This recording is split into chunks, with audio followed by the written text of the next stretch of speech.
What was once Earth had become an inferno of collapsing cities, burning forests, and oceans poisoned with the ashes of humanity.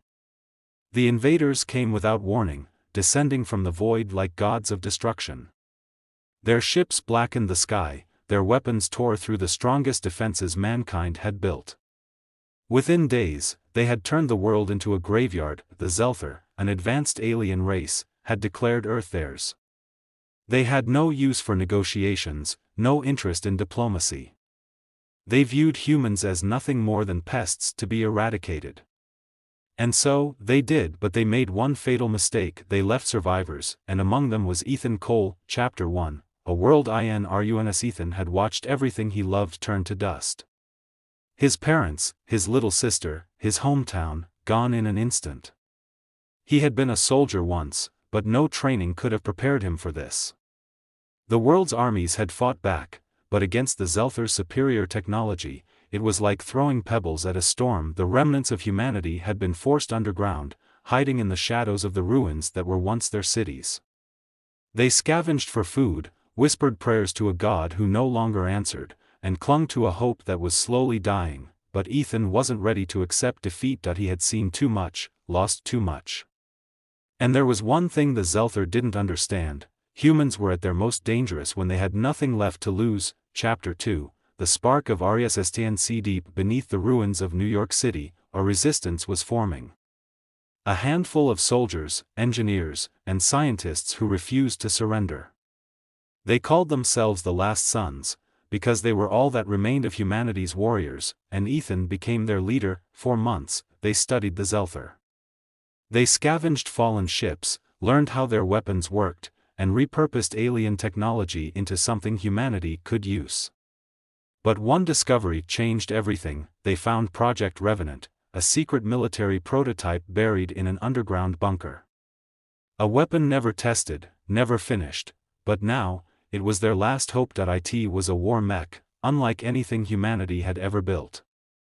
Powered by a fusion core stolen from a downed Zelther ship, its frame was made from an alloy that could withstand plasma fire.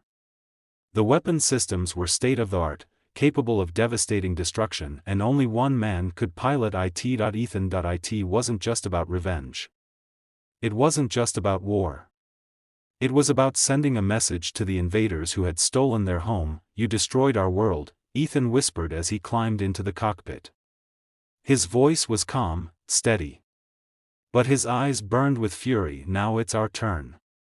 Chapter 3, The Final Stand. The night sky was alive with fire and destruction as Ethan's war mech emerged from the underground bunker. He moved like a specter of vengeance, the ground shaking beneath him as he powered toward the heart of the enemy stronghold. The Zelther never expected an attack. They believed humanity was broken, weak. But the last survivors of Earth had learned from them. They had adapted, and now, they were ready. Ethan's mech tore through the battlefield, cutting down Zelther troops with ruthless precision. Plasma rounds ricocheted off his armor, missiles reduced enemy vehicles to twisted metal, and with every step, he got closer to the heart of the enemy base. And then, he saw it, the Zelther's warcaster, a monstrous behemoth standing between him and victory. This was the moment. Ethan clenched his fists, feeling the controls tighten under his grip. This was for his family. This was for every human who had been slaughtered. With a battle cry that echoed across the ruins of Earth, Ethan charged. The fight was brutal. The warcaster was faster, stronger, and armed with weapons beyond human understanding. But Ethan had something the Zelther never would: the will to survive. He dodged plasma blasts, unleashed a storm of missiles, and used every ounce of human ingenuity to outmaneuver the beast. His mech's armor cracked, his systems screamed warnings, but he pressed on. Point one final strike. Point one last move. Ethan thrust his mech's blade deep into the warcaster's core, watching as energy surged through its body. The monster let out an unearthly shriek before collapsing into a pile of burning wreckage. Silence. For the first time since the invasion began, the battlefield was silent. The Zelther forces hesitated.